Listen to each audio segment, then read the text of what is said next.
Yes, good morning, Colleen. What we're seeing in the Stittsville location is the smaller homes, because we're looking to downsize from a larger home. There appears to be a lot of bidding wars, and our concern is because we're in a larger home, we're wondering if there's going to be bidding wars on the larger homes that would encourage us to put offers into a smaller home to downsize. I could listen to Linda all day with that beautiful accent. Thank you so much, Linda. There are two components to this question. As we spoke about in a couple of shows ago, Stittsville is one of the hottest areas in Ottawa, if not the hottest area.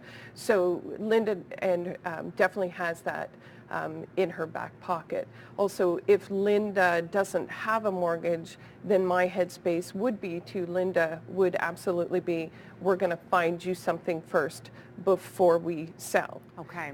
Depending on where Linda wants to go, we would navigate through that. Is that because you anticipate that even as a larger home, Linda's home would sell quickly in Stittsville? Absolutely. Could even see bidding wars there too? Absolutely. I think it's a matter of when we go into homes and we sit down with Linda and really get her a proper evaluation.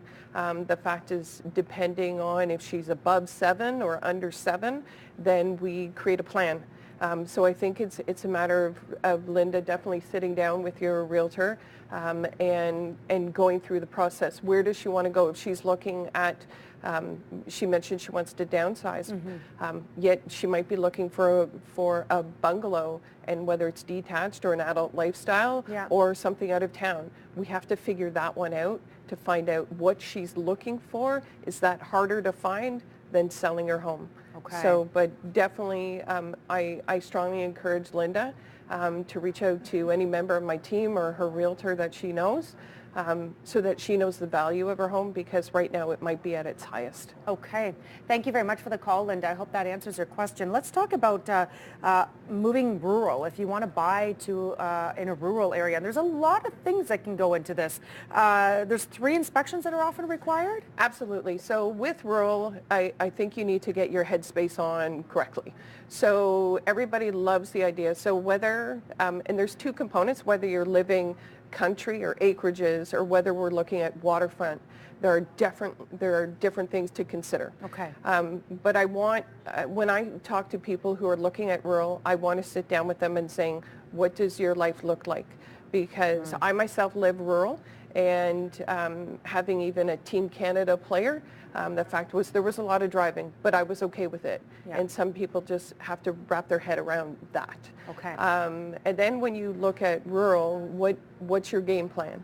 Are you looking to build or not build? So if we're looking at acreages, if we're looking at country living, even just out on the outskirts, whether it's Greeley or Ashton or Carp, if we're looking at those kind of acreages, the fact is that you have to be ready for 3 different inspections, as you mentioned. So we're looking at building inspection, but then we're also looking at water quality. You cannot get a mortgage without running a well test. You have to have a clean water bill in order to get a mortgage. So that's important. You can't even get insurance. So is this something, if you were to buy the home, though, that the owners would be responsible for getting to show that the well water is clean, or is that on you as the potential buyer? Great question. Absolutely great question. It's on the buyer. Oh, really? I think it's really important that the buyer really take everything in their own hands. And, you know, a lot of sellers are like, here's my clean water bill. But at the end of the day, I feel better protecting my buyer, saying, I would rather you run your own test, just so that we know 100%. And so, because that's the most important thing. The other thing that you have to be familiar with are septic and septic living. Yeah. So you do a septic test. So all these things take about 3 hours to run through. It's a full day job.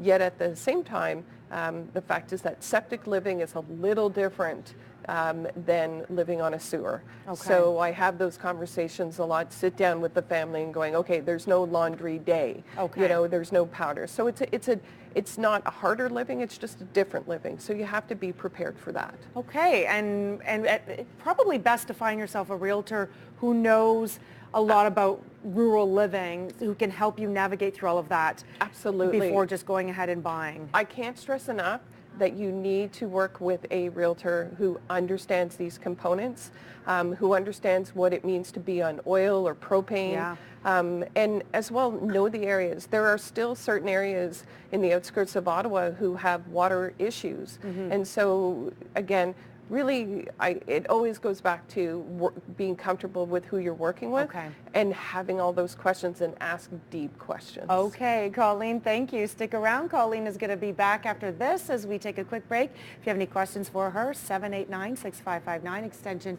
2803, ottawa.morning@ctv.ca.